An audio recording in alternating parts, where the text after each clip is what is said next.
네, 오늘 설교의 제목은 지난주와 동일하게 잡았고요. 아마 다음 주까지 동일한 설교의 제목과 주제를 가지고 나아갈 것 같아요. 그래서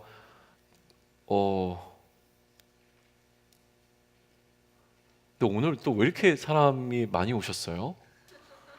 이게 떨리네 또. 지난주까지 그랬는데 오늘 사람 진짜 많아요. 여러분 잘 못 느끼시죠? 앞에서 보면 이게 확 느껴지거든요. 근데 오늘 꽤 많이 오셨네요. 오늘 무슨 좋은 일 있나요? 네, 아무튼 많이 있으니까 좋습니다. 이 분위기가 계속 가면 좋을 것 같아요. 고맙습니다. 뭘 얘기하다가 그랬죠? 계속 반복해서 다음 주까지는 십자가와 부활에 관한 이야기를 하려고 합니다. 그러니까 여러분이 설교를 듣다가 이 생각이 들 거예요. 어떤 분들은 지난번에 얘기했지만 박 목사 설교 준비 안 했네, 이 생각이 들 거예요. 왜냐면 같은 얘기 자꾸 반복하니까 저 지난번에 했던 얘기인데. 근데 그게 목적이에요. 그래서 여러분 입을 통해서 지난번에 저 이야기 했던 건데라고 하면서 제가 했던 이야기를 여러분들이 입으로 다시 할 수 있으면 그걸로 족합니다. 그게 전부인 것 같아요. 여러분들이 저를 기억하실 때 박철호 목사는 십자가와 부활만 전하다가 갔다라고 얘기해 주시면 그것만큼 진짜 영광스러운 평가는 없을 것 같아요. 그걸 노리고 있는 겁니다. 박철호 목사는 십자가와 부활만 얘기하다가 가더라 라고 하시면 돼요. 그리고 난 다음에 11월 맨 마지막 주는 담임 목사님 한번 오셔서 말씀 전하실 거고, 담임 목사님이 이번에 안식월 갔다 오시면서 이제 많이 고민하시면서 청년들과 훨씬 더 좀 가까워지고 싶으시고 또 청년들을 향한 목사님의 마음을 더 전하고 싶어서 아마 내년부터는 훨씬 더 적극적으로 우리 청년들하고 좀 소통하고 만나고 또 이 자리에 쓰실 계획을 세워갖고 오셨어요. 그래서 아마 격주로 오셔서 말씀 전하실 거고, 그리고 청년 리더 모임도 한 달에 한 번 정도는 같이 참여하시고 이러시면서 좀 진행하실 것 같아서 여러분들의 위상이 약간 격상된 느낌을 받으실 겁니다. 그래서 여러분들 좀 기억하시면서 기도하시면 좋겠고요. 그리고 12월 첫 주는 새로 오시는 이제 정영식 전사님 한 달 동안 저랑 같이 이제 동역하게 되어지는데 오셔서 첫 부임 설교를 하시게 될 거예요. 그래서 저는 무려 2주 동안 설교를 안 해도 됩니다. 할렐루야. 그리고 나서 갈 때까지 제가 다 할 거예요. 그래서 남아있는 12월 한 4번의 설교를 제가 할 때에는 아마도 지금 마음으로는 십자가와 부활 그것을 통해서 우리의 사명이 무엇인지에 대한 사명에 관한 이야기를 나누려고 합니다. 특별히 여러분들도 아시겠지만 일상 속에서 우리가 어떻게 그리스도인이라고 하는 사명을 살아갈 것인가라는 이야기로 올해를 좀 마무리하려고 합니다. 2가지만 기억해 주십시오. 박철호 목사는 십자가와 부활만 전하던 목사였다. 그리고 일상에서 사명을 갖고 살아가던, 지금 제가 뭐 하고 있는 거죠? 강요하고 있는 겁니다. 자, 그래서 십자가와 부활의 이야기를 다시 시작합니다. 여러분들이 좀 다시 한번 얘기 나누면 좋을 것 같은데요. 이 얘기 들으셨을 거예요. 주 예수를 믿으라, 그리하면 너와 내 집이 구원을 얻으리라. 굉장히 유명한 말씀이에요. 이 말씀이 언제 주어진 거냐면 바울이 전도를 나갔는데요. 자꾸 미친 여자래요. 귀신 들린 여자가 자꾸 쫓아다니면서 방해를 하는 거예요. 그래서 너무 힘들어가지고 귀신을 내쫓아 버렸어요. 근데 이 귀신 들린 여자가 점치는 여자였기 때문에 그것 때문에 이제 이슈가 돼가지고 사업을 방해했다. 그래서 감옥에 갇히거든요. 근데 감옥에 갇혀 있는데 하나님께서 특별한 은혜를 통해서 이제 감옥문이 열렸어요. 감옥문이 열렸는데 바울이 도망치지 않았어요.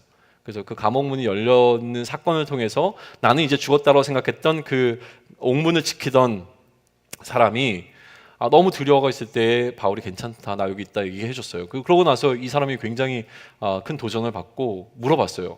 우리가 어떻게 하면 구원을 얻을 수 있습니까? 라고 물었어요. 감옥을 지키던 간수가. 그때 바울이 해준 얘기가 그거예요.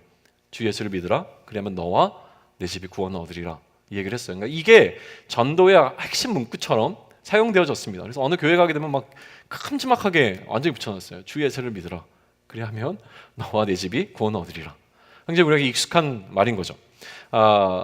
우리의 선배들, 저 때까지만 해도 사실은 그런 분들이 좀 계셨어요.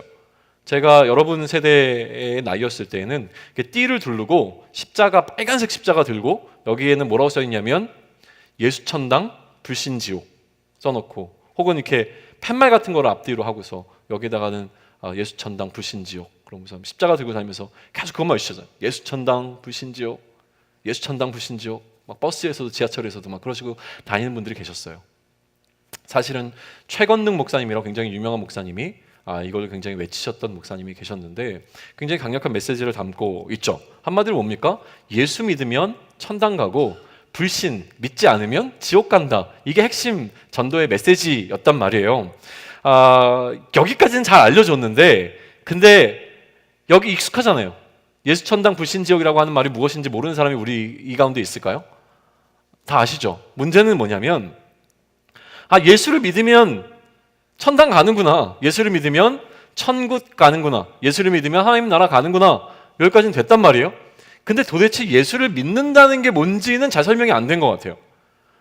그러니까 예수를 믿는다는 게 뭐야? 라고 물어보죠, 누군가가. 예수 믿으면 천당 가요? 라고 했더니 옆에 있는 사람이 묻는 거예요. 예수를 믿는 게 도대체 뭐예요? 나도 천당 가고 싶은데? 그랬더니 이렇게 설명할 수 있는 거예요. 교회 다니는 거예요. 교회 다니면 어떻게 되는데요? 그게 예수 믿는 거예요. 예수 믿는 게 뭔데요? 교회 다니는 거예요. 이 정도 수준이란 말이죠. 예수를 믿는다는 것은 교회 다니는 사람인 거고 교회 다니는 게 뭔가라고 하면 교회 다니는 것은 예수 믿는 사람들인 거죠. 이 정도까지 이해는 되는데 정확하게 우리로 하여금 예수를 믿는다는 것이 무엇인가라는 것에 대해서 설명이 잘 되어지지 않았다는 생각이 많이 들어왔습니다.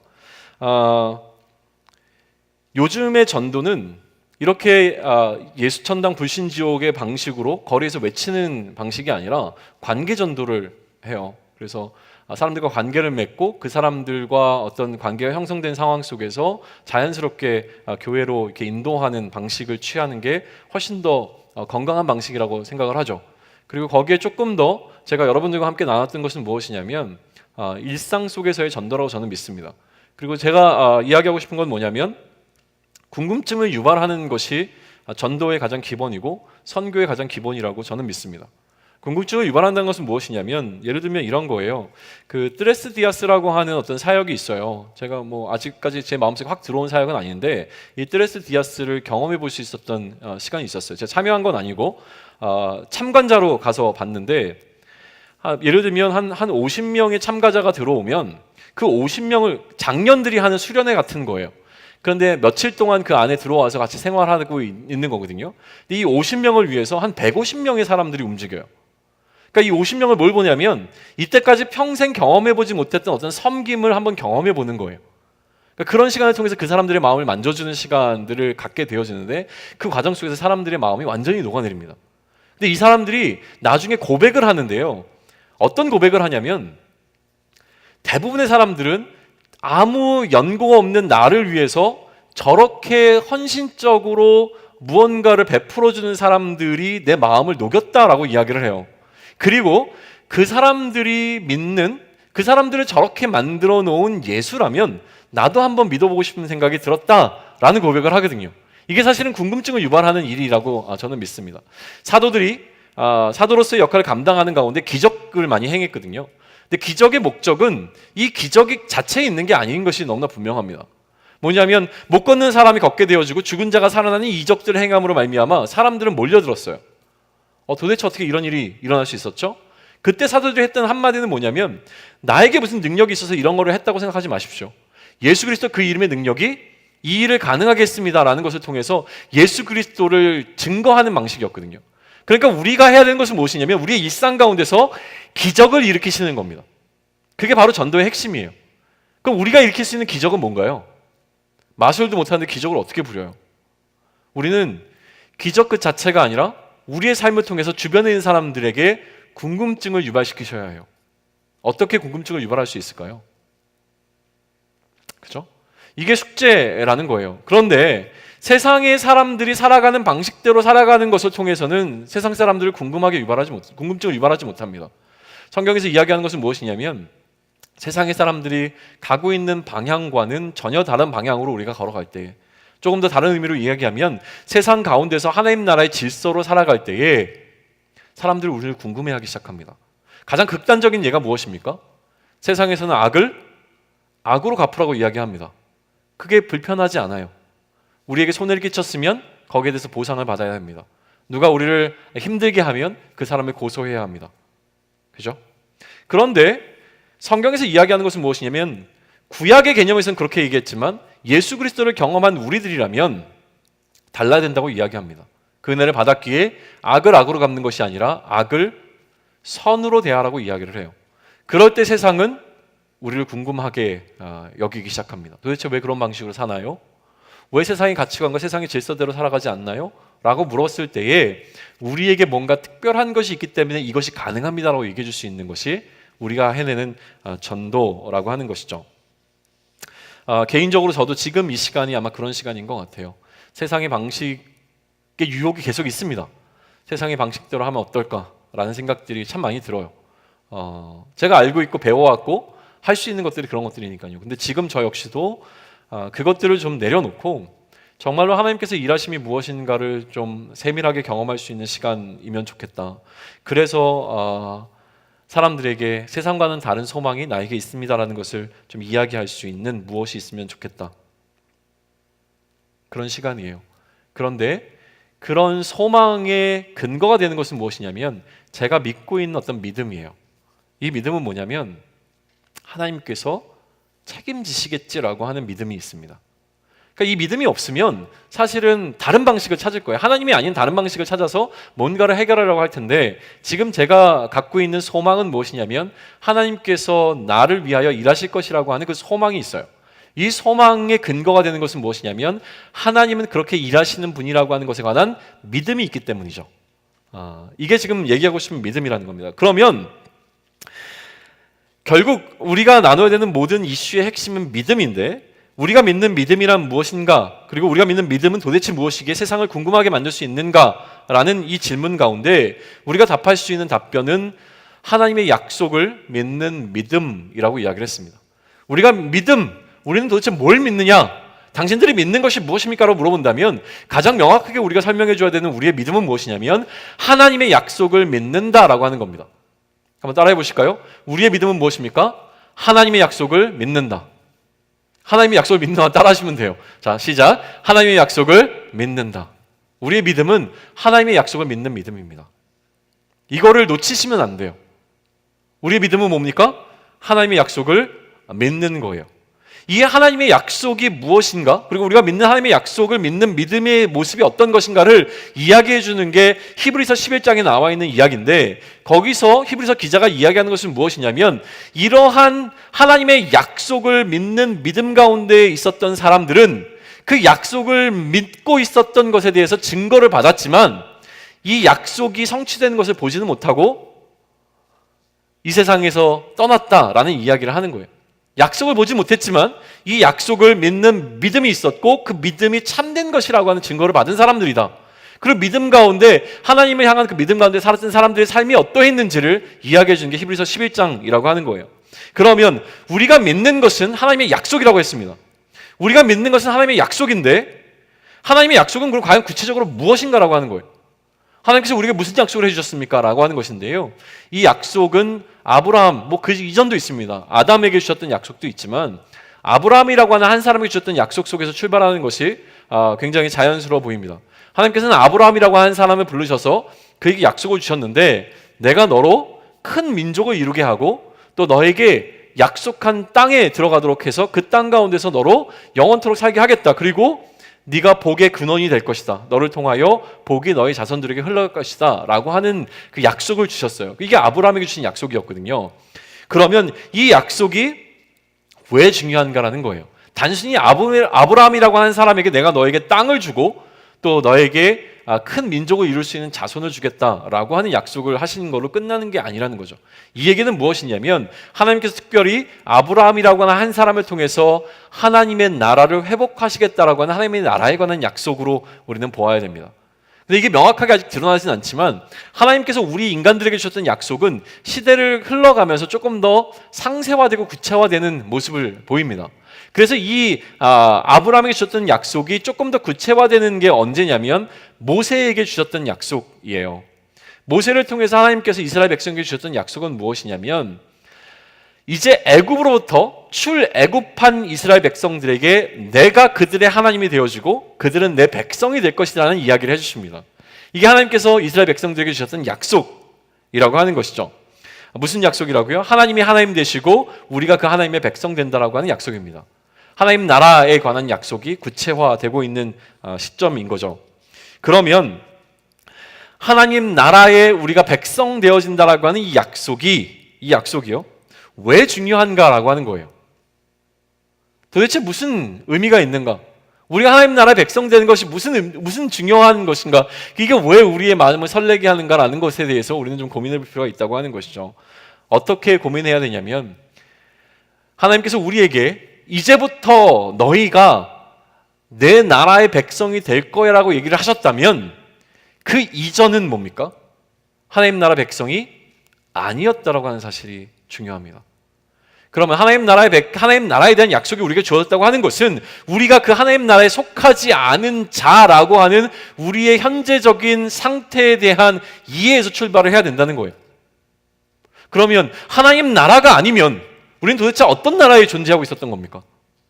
하나님 나라가 아니면 우리가 살고 있었던 나라는 어디냐라고 하는 거예요. 그 나라를 성경은 무엇이라고 얘기하냐면 세상이라고 부릅니다. 또 그 세상에서 왕 노릇하고 있는 것이 있는데 그 왕이 죄와 사망이라고 부릅니다. 우리는 세상 가운데 속해 있었습니다. 그리고 이 세상에 왕 노릇하고 있는 것은 죄와 사망이었다고 하는 것이죠. 그러니 우리가 지금 놓여있는 이 세상이라고 하는 것이 죄와 사망이 왕 노릇하고 있는 것을 깨닫게 되어지는 지점이 오게 되어지면, 그래서 이 죄와 사망으로 인해서 내가 고통스럽고 너무 힘들어 하나님을 향하여 하나님 나 좀 살려주세요라고 하는 이 구원의 요구를 할 때에 하나님께서 내가 너를 그 나라로부터 건져내어 내 나라의 백성 삼겠다라고 하는 약속을 주셨을 때 이것은 기쁜 소식이 되어지게 될 것입니다. 그러니 하나님께서 하나님 나라에 우리가 거하게 하신다는 약속은 우리가 죄와 사망의 나라의 권세로부터 해방되어지는 것을 이야기한다는 이해가 필요합니다. 약속의 필요성은 여기에 있는 것이죠. 제가 여러분에게 얘기합니다. 내가 전화할게요. 약속한 거잖아요. 내가 밥 살게요. 약속한 거잖아요. 이 약속을 들으면 마음이 어떠세요? 우와, 막 계속 기다리는, 전화기만 놓고 막, 목사님 언제 전화하지? 전화한다 그랬는데 왜 전화 안 하지? 제발 좀 전화하지. 내가 전화해볼까? 막 이러면서 기다리세요? 전화하겠지 뭐, 이러잖아요. 그러다 전화하면 전화한다 그랬지, 이런 거잖아요. 밥 먹자 그래도 잘 안 믿잖아요. 그냥 하는 얘기겠지, 그러시잖아요. 그죠? 제가 밥 먹자 그러면 진짜 좋아요? 바쁜데. 제 약속이 그 정도 레벨이라고 하는 거예요. 약속이 중요할 때는 언제입니까? 이 약속이 나에게 필요할 때예요. 모든 약속이 중요하지 않아요. 근데 하나님께서 내가 너를 내 백성 삼겠다고 하는 이 약속이 우리에게 절박하게 필요성이 느껴지는 때는 언제냐는 거예요. 내가 그 나라에 들어가야 되겠다는 생각이 들 때예요. 그렇잖아요. 그런데 이 세상에 살아가는데, 이 세상이 죄와 사망이 다스리고 있는 나라인데 나한테는 이 세상은 죄와 사망이 다스리고 있는 나라가 아니에요. 너무 행복해요. 이 세상에서 너무 좋아요. 불편할 게 하나도 없어요. 그러면 하나님 나라에 관한 약속을 이야기한다고 해서 그 약속이 우리의 마음을 설레게 할까요? 라는 겁니다. 그러니까 우리가 이 믿음에 관한 이야기를 할 때는 어디서부터 출발해야 되냐면, 내가 어떻게 죄와 사망의 나라 가운데 거하고 있는가를 깨달음부터 시작을 하는 것이 어떤 의미에서는 참 필요합니다. 왜냐하면 우리는 이방인들이기 때문에 그래요. 우리는 유대인이라고 하는 어떤 혈통 속에서 우리에게 흘러나온 어떤 전통이 있는 게 아닙니다.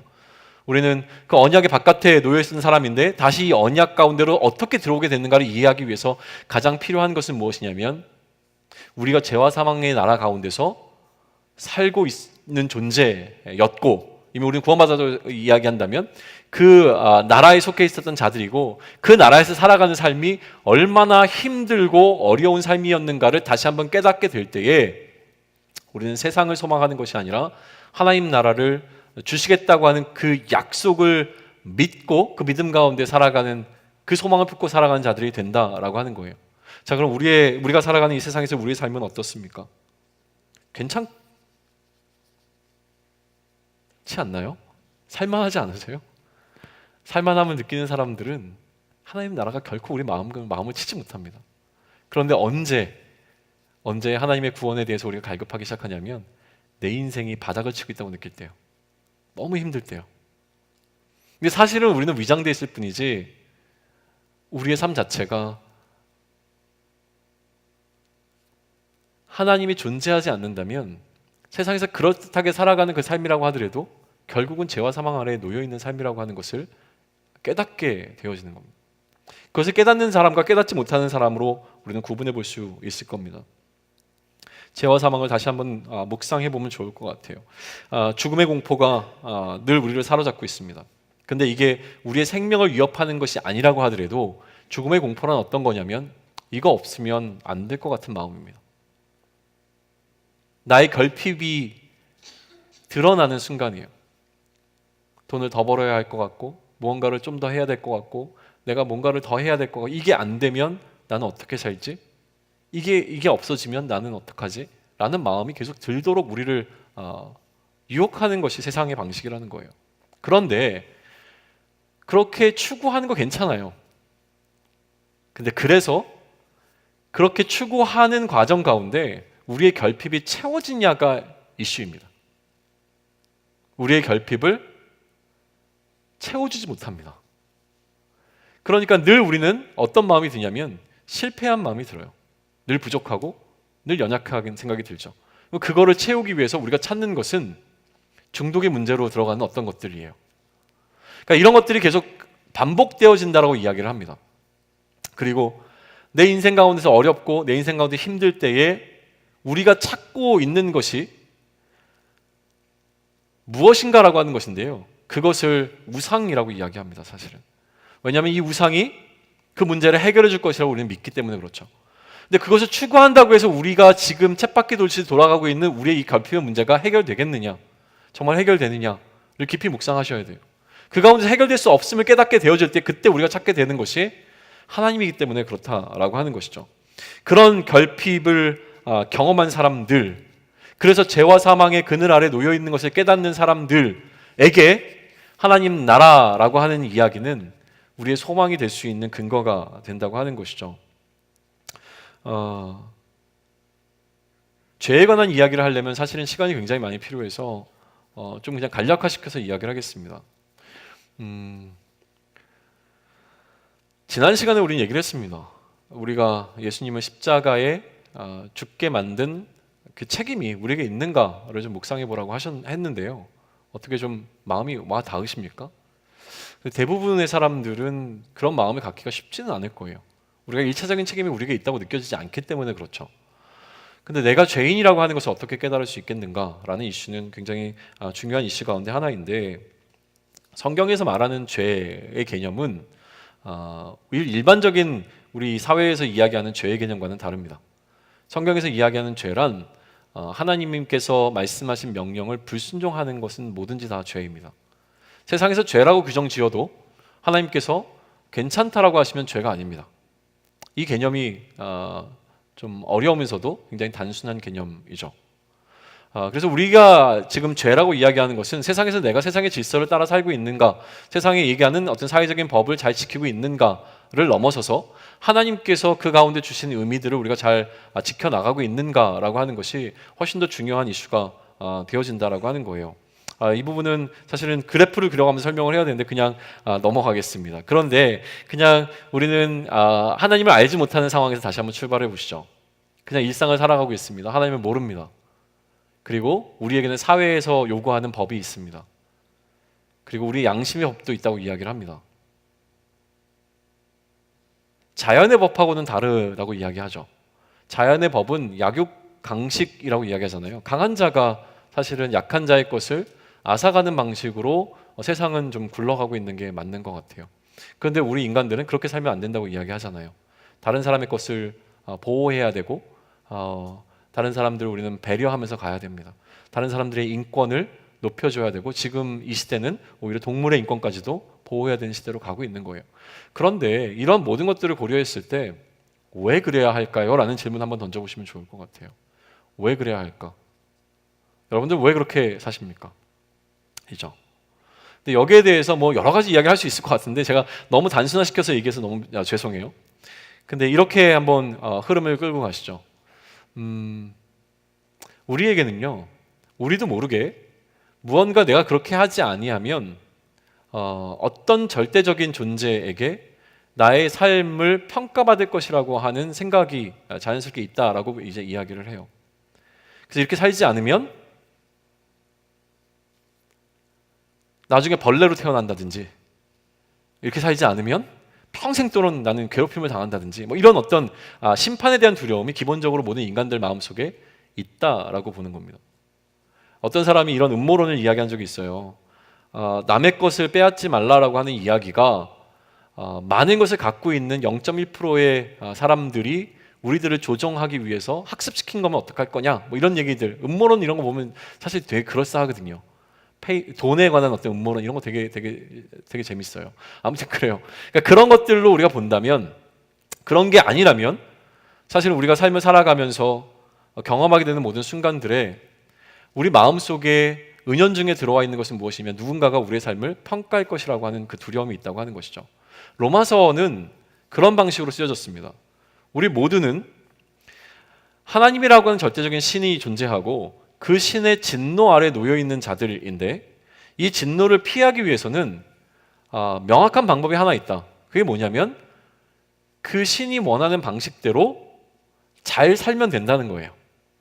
모든 법을 완벽하게 지키면서 잘 살면 그 진노를 피할 수 있다고 이야기합니다. 근데 문제는 뭡니까? 우리 가운데 그 누구도 그 법을 완벽하게 지킬 수 있는 사람이 단 한 사람도 없다는 게 문제예요. 모든 사람은 전부 다 범죄했기 때문에 그런 의미에서 하나님의 진노 아래 놓일 수밖에 없습니다. 그때 그러면 어떡하지? 그러면 나는 이제 절대자의 어떤 심판 아래서 그 진노를 입을 수밖에 없겠구나라는 생각이 들 때, 그때 하나의 소망이 등장하는데 그게 하나님의 한 의가 등장했다고 이야기하는 겁니다. 그게 바로 하나님께서 우리에게 행하신 일이라고 설명을 하는 건데요. 그 이야기를 우리가 조금 더 나누고자 합니다. 자, 다시 시작하겠습니다. 구원이 필요한 상황에 있음을 인정하면서 우리는 출발해야 해요.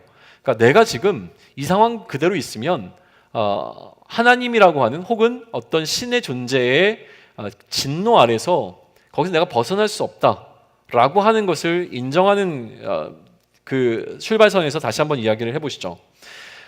그러니까 나는 아무리 발버둥 쳐도 하나님의 진노를 피할 수 없구나라고 하는 것이 인정되어지는 그 순간,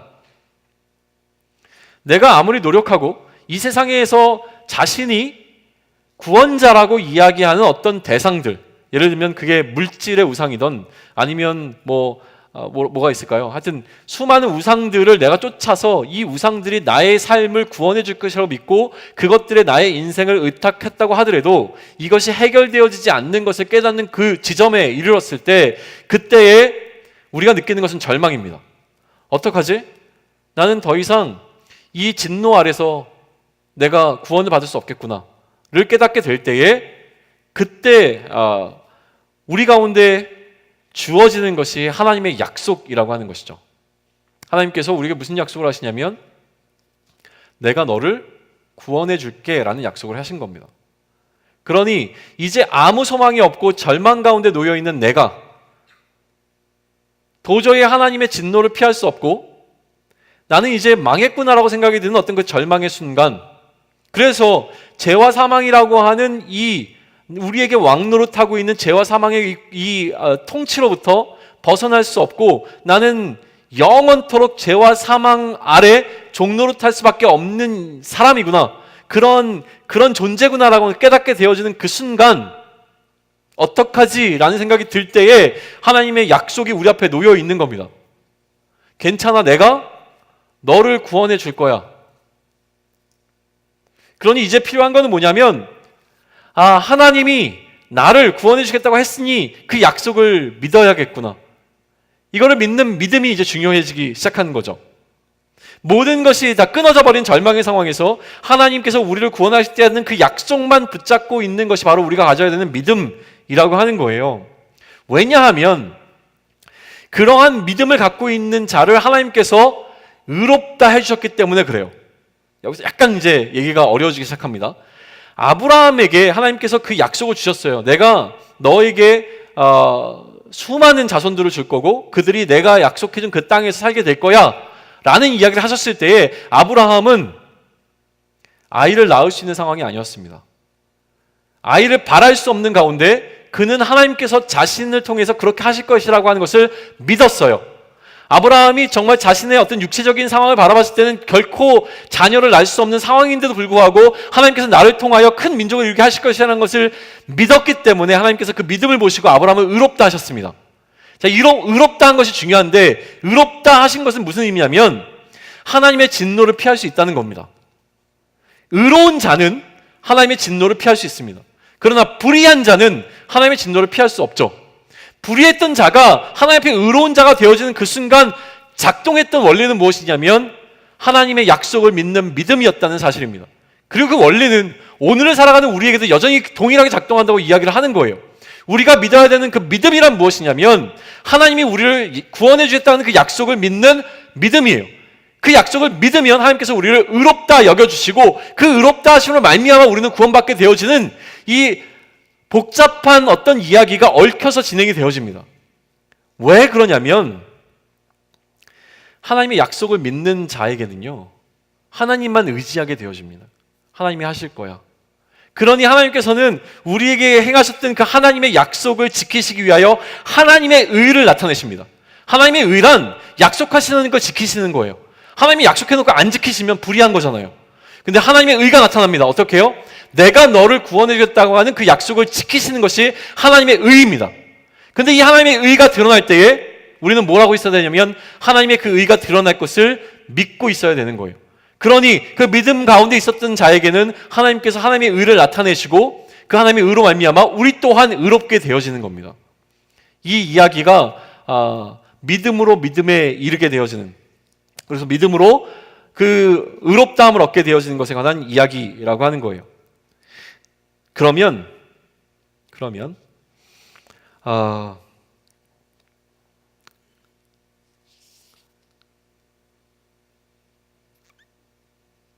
조금 더 정리합시다. 하나님의 약속을 믿는 것, 그리고 그 믿음이 우리를 의롭게 하는 이 두 가지를 다시 한번 정리하는데요. 하나님께서 약속을 하셨습니다.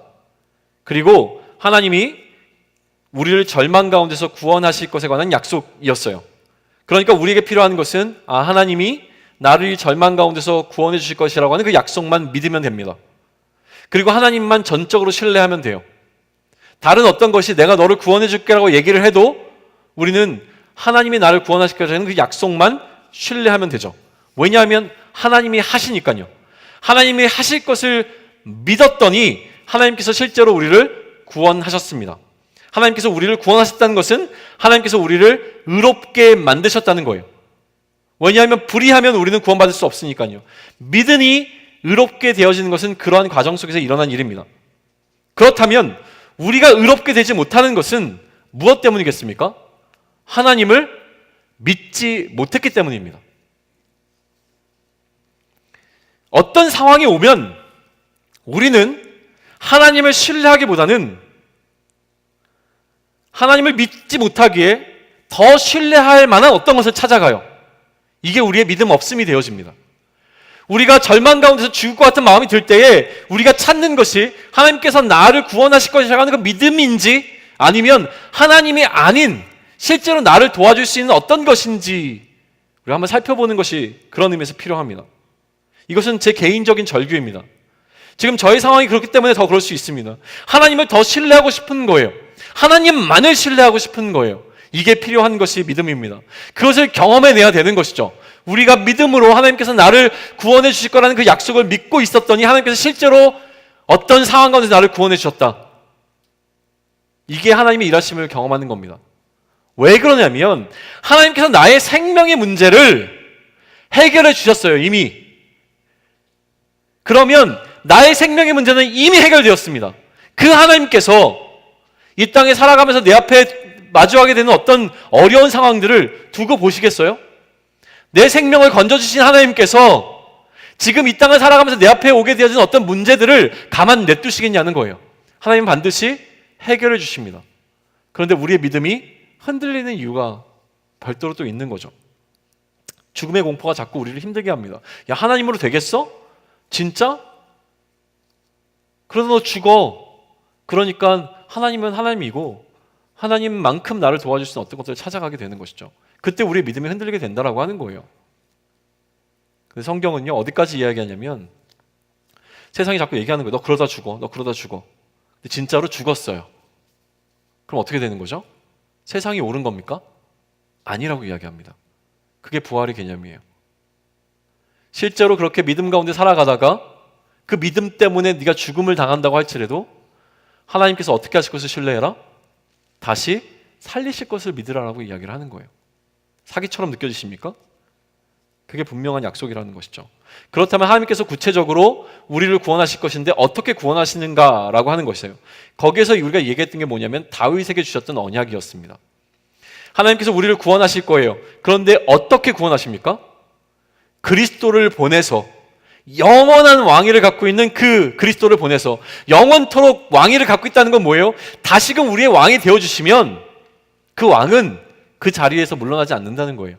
영원토록 통치하실 그 왕 그리스도를 보내주심으로 말미암아 우리를 이 죄와 사망의 나라로부터 건져서 하나님 나라의 백성 되게 만드시겠다고 하시는 그 방식의 구체적인 것이 그리스도를 보내주신다는 거예요. 이게 약속의 핵심입니다. 그리고 그 약속하신 그리스도로 오신 분이 누구세요? 그가 바로 예수님이라고 하는 거예요. 그러니 우리의 믿음은 어디에 있습니까? 하나님께서 우리를 구원해 주셨다는 그 약속을 믿는 것이 우리의 믿음입니다. 그런데 하나님께서 어떻게 우리를 구원해 주신다고요? 다윗에게 주셨던 약속처럼 그리스도를 보내서 우리를 구원해 주신다고요. 이 죄와 사망으로부터. 근데 그 그리스도로 오신 분이 누구라고요? 예수님이라는 겁니다. 그러니 우리가 믿는 것은 누구입니까? 예수님을 믿는다는 거예요. 그럼 예수님을 믿는다는 것은 무엇입니까? 그 예수님이 나를 구원하기 위하여 오신 그리스도이심을 믿는 겁니다. 그러니 예수는 그리스도이십니다라고 하는 그 고백이 우리의 신앙의 가장 기본이 되는 고백이 되어야 되는 겁니다. 예수를 그리스도로 믿는 것은 무엇을 믿는 겁니까? 하나님의 약속을 믿는 믿음입니다. 어떤 약속이요? 우리를 구원하신다는 하나님의 약속을 믿는 믿음이 되어지는 겁니다. 여기까지는 되신 것 같아요. 몇 주에 걸쳐서 얘기했잖아요. 근데 문제는 뭐냐면 예수님께서 그리스도로 우리를 어떻게 구원하세요? 예수님이 그리스도로 오셨다는 것까지는 이해됐어요. 그 예수님께서 그리스도로 우리를 어떻게 구원하셨습니까? 예수님께서 그리스도로서 우리를 구원하시는 방식이 바로 십자가에 죽으시는 사건이었다고 하는 거예요. 그 십자가에 죽으시면 무슨 사건이었기에요? 우리의 죄를 대신 짊어지신 죽음이었기 때문에 그렇습니다. 죄의 삭은 사망으로만 지불할 수 있는데 예수님께서 우리를 위하여 대신 죽으심으로 우리의 죄값을 지불하고 우리를 죄와 사망의 종 되었던 우리를 값을 주고 사오셔서 하나님 백성 만들어주신 사건이 바로 십자가의 사건이었다고 하는 거예요. 그게 우리가 지난 시간에 나눴던 이야기입니다. 그리고 부활은 무슨 의미가 있습니까? 그렇게 우리를 죄와 사망의 나라부터 건져내신 예수님께서 부활하사 여전히 오늘도 우리의 그리스도가 되어주신다는 사실입니다. 그 부활하신 예수님께서 다시 승천하셔서 하나님 우편에 앉아서 이 하늘과 땅의 모든 권세를 갖고 오늘도 우리에게 영원한 왕으로 다스려진다는 이 사실이 중요한 거죠. 그러니 다시는 예수 그리스도의 그 피값으로 사와서 하나님 나라 백성된 우리를 다시는 그 어떤 것도 왕 노릇할 수 없습니다. 왜냐하면 우리의 영원한 왕은 누구이기 때문에요? 죽었다가 살아나셔서 오늘도 통치하고 계시는 예수님이시기 때문에 그렇습니다. 이 사실이 중요한 것이죠. 그러니 우리의 믿음은 무엇입니까? 예수님이 나를 위하여 십자가에 죽으심으로 나의 죄의 문제를 해결하셨고 부활하사 오늘도 여전히 나를 통치하고 계신다는 것을 믿는 그 믿음, 그게 우리가 갖고 있는 믿음이라는 거예요. 그러니 우리의 믿음은 십자가와 부활을 믿는 믿음이라고 재정해 내릴 수 있는 겁니다. 거꾸로 올라가겠습니다. 우리는 왜 십자가와 부활을 믿는 믿음 가운데 있습니까? 그것이 예수님께서 그리스도로 하신 사건이었기 때문입니다. 예수님께서 그리스도로 하셨다는 사건은 무엇입니까? 하나님께서 예수님을 우리를 구원할 그리스도로 보내셨다는 사실입니다. 하나님께서는 그리스도를 왜 보내셨다고요? 우리를 구원하시기 위해서요. 그러면 하나님께서 우리를 구원하시기 위해서 하신 결정적인 사건은 무엇입니까? 십자가와 부활입니다. 그러니 사도들은 주구장창 그들의 나머지 삶을 통해서 전한 것은 오직 십자가와 부활이었다는 거예요. 십자가와 부활을 믿으라고 얘기한 겁니다. 이 십자가와 부활을 믿어야지만 우리에게 무엇이 찾아오기 때문에요? 구원이 찾아오기 때문에 그렇습니다. 지금부터 한 10분만 더 할게요. 이제 새로운 이야기가 등장하기 때문에 그래요. 우리가 쌓아왔던 블럭 위에 새로운 것 좀 쌓으려고 합니다. 자, 그러면 나는 믿는데, 도대체 나는 예수가 그리스도라는 거 진짜 믿는데, 옛날부터 믿어왔는데 저 앞에 서 있는 목사는 왜 이렇게 또 갑자기 침을 튀기면서 저렇게 얘기하는 거지? 이유가 있습니다. 믿으시는 분들 칭찬합니다. 훌륭하십니다. 그 다음에 우리가 이해해야 될 게 있습니다. 나는 도대체 어떻게 믿게 됐지? 이거를 고민하셔야 돼요. 믿음이요, 우리가 생각하는 것보다 훨씬 더 신비로운 일입니다. 어떻게 내가 믿게 됐지를 알아야 된다는 것이죠. 하나님이 천지를 창조하셨다는 사실을 어떻게 믿게 되셨습니까? 바다가 갈라져서 사람들이 그 바다를 건너갔다는 이야기를 어떻게 믿게 되셨어요? 죽은 자가 살아나는 이야기를 여러분들 어떻게 믿게 되셨습니까? 처녀가 잉태하여 아이를 낳는 이야기를 여러분들 어떻게 믿게 되셨어요? 40년 동안 걷지 못했던 사람들이 벌떡 일어나서 성전을 뛰어다닌다는 사실을 여러분들은 어떻게 믿음으로 받아들이게 되셨냐고요. 여러분 스스로 생각해 보세요. 놀랍지 않아요? 여러분들이 바보입니까? 그냥 얘기해주면 다 그냥 그렇지 이게 믿는 거예요? 말도 안 되는 이야기잖아요. 죄송합니다, 이런 표현을 써서. 저는 가끔 쓰는데 구라 같은 이야기들로 가득 차 있잖아요, 성경이. 근데 읽으면 이해가 되고 믿겨지잖아요. 이게 은혜입니다. 이게 놀라운 일이에요. 근데 도대체 내 마음 가운데 어떻게 이런 믿음이 생겼는가, 이거를 이해해야 된다는 거예요. 그냥 생긴 게 아니라는 거예요. 우리는 믿을 수 없는 마음을 갖고 있었던 사람들입니다. 단단하고 강팍한 마음이라고 불리는데요, 안 믿겨지는 거예요. 어떤 사람은 아무리 얘기를 해도 안 믿겨져요. 하나님이 천지를 창조하셨다고 아무리 얘기를 해도 안 믿겨져요. 안 믿겨지는데 어떻게 해요? 논리적으로 풀어보세요. 그게 이해가 되나? 안 돼요. 처녀가 잉태해서 아들을 낳은 것 어떻게 여러분들 설명하세요? 논리적으로 설명해 보세요. 안 된다니까요. 그런데 그 단단하고 강팍한 마음을 부드럽게 해주시는 하나님의 일하심이 있었습니다. 이 마음을 부드럽게 해주시는 거죠. 어떻게요? 하나님의 영이신, 그 그리스도의 영이신 성령께서 우리 마음에 들어오셔서 우리의 마음을 새롭게 만들어 주셨습니다.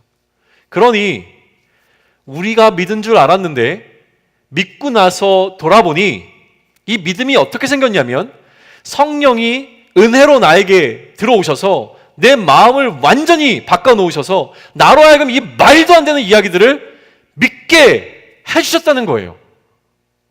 이게 이해되어야 됩니다.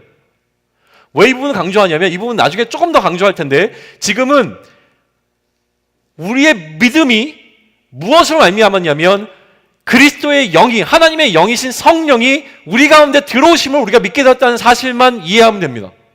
됐습니까? 뭐가 들어오셨다고요? 성령이 들어오셨어요. 예수님의 영이 우리 가운데 들어오셨다고요. 그럼 무슨 일이 일어난 겁니까? 예수님과 우리가 연합되었습니다. 그가 내 안에, 내가 그 안에 거하는 놀라운 연합이 일어난 거예요. 이 얘기를 하고 싶은 거예요. 우리가 믿었다고 하는 것은 우리의 노력이 아니라 성령이 우리 가운데 들어오신 건데, 성령이 들어오셨다는 것은 나와 예수 그리스도가 하나 된 사건이라는 거예요.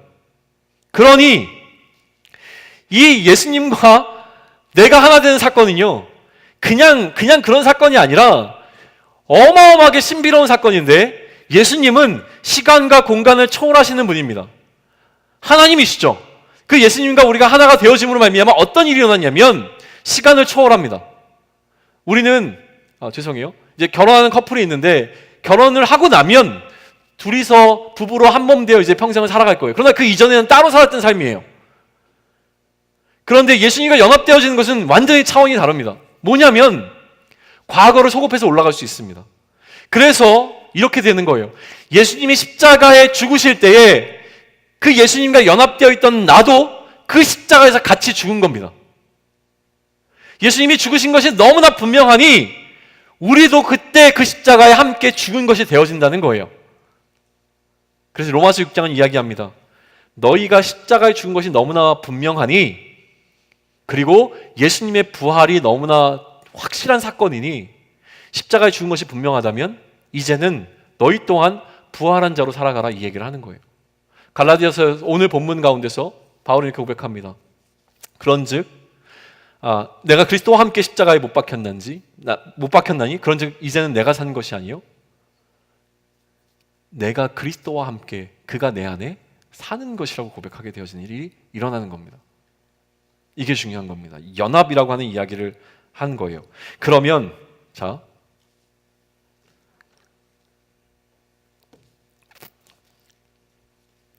뭐가 중요합니까? 믿음이 중요합니다. 뭘 믿어요? 하나님의 약속을 믿는 믿음이 중요해요. 근데 이 믿음이 어떻게 생겼습니까? 성령이 들어오심으로 내가 믿게 된 거예요. 그럼 우리 신앙에 있어서 우리에게서 가장 중요한 것은 뭐예요? 성령이 내 안에 들어오시는 거예요. 성령만 우리 가운데 들어오시면 게임 끝입니다. 그 성령이면 다시 나가지 않으세요. 들락날락 안 하세요. 한번 들어오시면 주구장창 계실 거예요. 제 신앙으로는 그렇습니다. 이건 나중에 좀 더 구체적으로 설명할게요. 여기서 막 반발하는 사람이 있어요. 왜냐하면 한 번 성령이 들어오셨다가 타락한 사람들은 어떻게 볼 것이냐, 이런 이야기들을 하는데 그건 나중에 제가 설명드릴게요. 그러나 제가 믿는 신앙 가운데 성령은 한 번 우리 가운데 들어오시면 다시 나가지 않으세요. 우리 가운데 선한 일을 시작하신 그 성령님께서 구원의 날까지 이루실 줄 믿는 믿음 가운데 살아가는 것이 필요하다는 거예요. 그러니까 이 성령만 받으면 끝나는 거예요. 성령만 받으면 돼요. 그러니까 이제 문제는 뭐예요? 내가 구원받았는지 구원받지 않았는지를 구별하려면 뭐가 필요해요? 내 안에 성령이 계시는지만 확실하면 되는 거잖아요. 자, 여러분 안에 성령이 계십니까? 어떻게 확인할 수 있어요? 이것만 확인되면 게임 끝난다니까요. 그럼 이제 천국이 내 거예요. 어떻게 확인할 수 있죠? 이거를 이야기하면서 오늘 이야기는 좀 마무리 지으려고 해요. 성령이 내 안에 거하시는 것만 확실하면 그럼 난 다 끝난 거잖아요. 그러면 되잖아요. 성령이 우리 안에 거하신다라고 하는 증거가 어떻게 나타납니까? 열매를 통해서 나타난다고 이야기를 해요. 성령의 9가지 열매는 뭡니까? 외우신 분 계셔요? 성령의 열매는 제가 못 외워서 지금 시간 끄는 거예요. 누가 외워주기를 바라면서. 성령의 열매는 뭡니까? 사랑과, 이거 외우고 있네요. 사랑과 희락과 화평과 자비와 양성과 오래 참음과 충성, 또 뭐 빼는 거 있는데 하여튼 그래요. 한 9가지 나중에 찾아보셔요. 우리 지체 중에 이름이 있는 사람 뺀 것 같아요. 온유. 오늘 우리 온유 다 왔어요. 2명이나 있는데. 온유와 절제니. 그러니까 이런 것들 다 9가지인데, 근데 문제는 뭐냐면 이 9가지 열매가요, 우리한테서 잘 안 열리잖아요.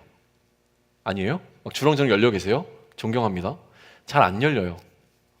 그러니까 내가 사랑이 없을 때 느끼는 건 뭐냐면, 내 안에 성령이 안 계신가? 내가 오래 참지 못할 때 느끼는 거예요. 내 안에 성령이 안 계신가? 그러니까 이 열매들을 가지고서는 성령이 우리 안에 거하시는 거를 가지고 명확하게 알 수가 없어요. 또 다른 증거가 있습니다. 뭡니까? 성령의 은사예요. 성령이 우리 가운데 거하시면 나타나는 증거들, 은사들이 있어요. 방언을 하고 예언을 하고 뭐 이런 것들이, 병 고치는 은사 뭐 이런 것들이 있어요. 그러다 보니까 많은 사람들이 집착하는 게 있어요. 그게 뭘까요? 방언이에요. 방언을 하면 내 안에 성령이 들어왔다는 것이 너무나 명확해지니까 방언 받기를 원하고요. 신유의 은사를 체험하기를 원해요. 내가 어디 가서 병 고침을 받으면 성령이 내 안에서 일했구나, 이런 것들을 경험하게 되니까요. 그러니까 그런 것들 쫓아다니는 거예요. 자꾸 무슨 집회 뭐 하고 막 이런 것들. 뭐 나쁘다고 이야기할 수는 없습니다. 그러나 저는 그게 우선시되지 않았으면 좋겠어요. 분명하게 드리는 말씀입니다. 성령께서 우리 가운데 거하시면 그런 은사들은 나타납니다. 그런데 이 은사를 추구하는 삶을 살지는 않았으면 좋겠어요. 훨씬 더 높은 차원의, 바울도 이야기하고 있는데 더 높은 은사를 우리는 사모해야 되는데 은사에도 레벨이 있습니다. 그런 높은 은사를 사모하는 우리가 되기를 좀 원해요. 이야기가 다른 데로 더 빠질 것 같아서 제가 여러분에게 제시하고 싶은 우리 안에 성령이 거하시는 증거들에 관해서 이야기를 할 텐데, 이 이야기가 여러분들을 좀 도전할 수 있으면 좋겠고요. 많은 분들에게 사실은 도전보다도 위안이 되어줬으면 좋겠어요. 위안이요. 이게 필요해요. 저는 여기 앉아 계신 모든 분들이 이미 그 마음 가운데 성령님이 거하시는 자라고 저는 확신합니다. 진짜예요. 믿으세요. 약간 사기꾼 같겠지만 믿으세요. 성령이 여러분 마음 가운데 안 계시면은요, 나는 믿음이 없어요, 나는 신앙생활한 지 얼마 안 됐어요, 그래도 이 자리에 앉아 있을 수가 없어요. 어떻게 앉아 있어요? 이 시간에 재미있는 시간도 아니고요. 여기 계시는 것만으로 여러분들 마음 가운데 이미 성령께서 선한 일을 시작하셔서 저는 믿는데요. 저는 이런 뭐라 그러죠? 이런 카테고리를 여러분에게 좀 제시해드리고 여러분들이 한 주간 이걸 좀 묵상하시면 좋을 것 같아요. 첫 번째는 무엇이냐면 방금도 말씀드렸지만 성령이 우리 가운데 들어오시면 우리의 마음을 새롭게 해주십니다. 이거를 뭐라고 부르냐면 중생이라고 불러요. 거듭남이거든요. 이게 거듭남이에요. 성령이 우리 마음을 새롭게 하셨으니까 우리는 어느 정도 이 자리에 나아올 수 있는 거예요. 두 번째는 무엇이냐면 그렇게 성령님께서 우리의 마음을 새롭게 하시면 이 강팍한 마음이 어떻게 된다고요? 부드러워지잖아요. 그러면 또 어떤 현상이 일어나냐면 들을 귀가 생긴다고 얘기를 해요. 뭘 듣겠어요? 말씀이 들립니다. 말씀이 들립니다. 이전에 말씀이 들리지 않았어요. 막 사람들이 아무리 복음을 외치고 아무리 성경의 말씀을 이야기하고 아무리 꿀 같은 이야기를 던져도 내 마음이 단단하고 강팍하면 그 말씀이 들어오지 않습니다. 그런데 어느 순간 말씀이 들어오기 시작합니다. 말씀이 들어오기 시작해요. 그리고 성경을 읽는데 아까도 얘기했잖아요.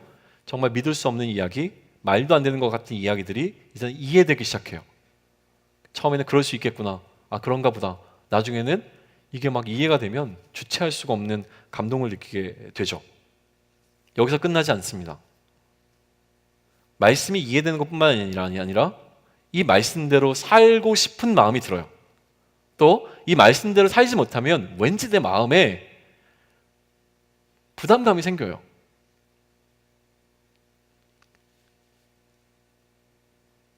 예배를 막 열심히 드리는 건 아닌데 예배 빠지면 왠지 벌 받을 것 같지 않아요? 안 그러세요? 뭐 약간 이런 부담감.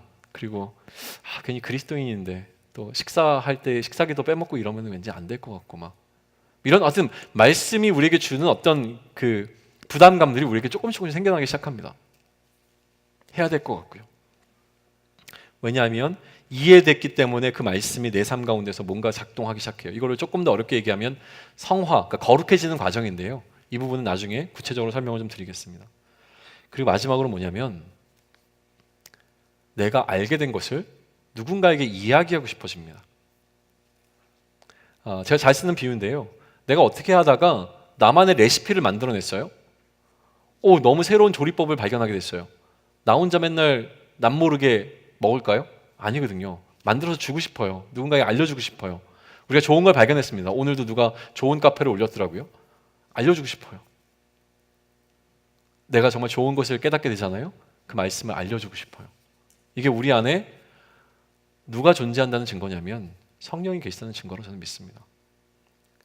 다시 정리합니다. 성령이 우리 가운데 거하시면 우리의 마음을 부드럽게 합니다. 나에게 강팍한 마음이 아니라 하나님을 밀어내는 마음이 아니라 하나님을 알고 싶고 그래서 하나님을 알아가기 위해서 몸부림치고자 하는 작은 노력으로 시작할 수 있는 변화가 내 안에 생겨나기 시작합니다. 그래서 그 변화된 마음 가운데 뭐가 들어오기 시작하냐면 말씀이 들어옵니다. 말씀이 제대로 꽂히면 두 가지 반응이 일어나는데요. 첫 번째는 회개가 일어납니다. 예수 그리스도의 십자가가 나 때문에 일어난 사건이라고 하는 것에 대한 회개가 일어납니다. 또 하나 믿음이 일어납니다. 예수 그리스도의 십자가가 아니면 나는 결코 구원받을 수 있는 길이 없구나. 그 십자가를 내가 믿어야 되겠구나라고 하는 그 믿음이 거기서 생겨납니다. 그리고 그렇게 구원받은 자에게 말씀하신 하나님, 내가 거룩하니 너희도 거룩하라고 하시면서 우리에게 주셨던 그 말씀들이 이제는 나에게 부담감으로 찾아옵니다.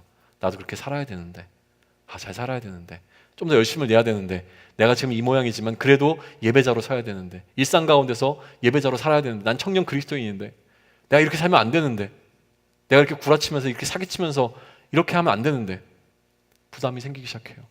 그리고 그것을 통해서 내가 맛보아 온 하나님에 관해서 사람들에게 이야기하고 싶습니다.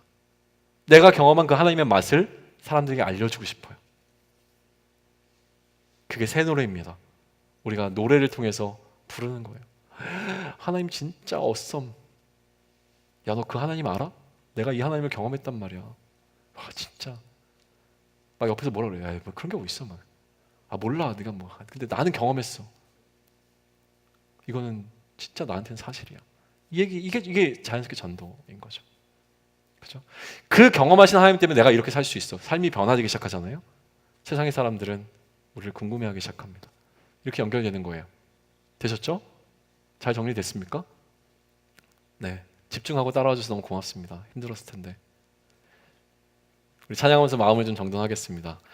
다음 시간에 완벽한 정리를 해드릴게요. 네, 다음 시간에는 제가 멋진 것도 준비해 갖고 올게요. 아까 불렀던 마지막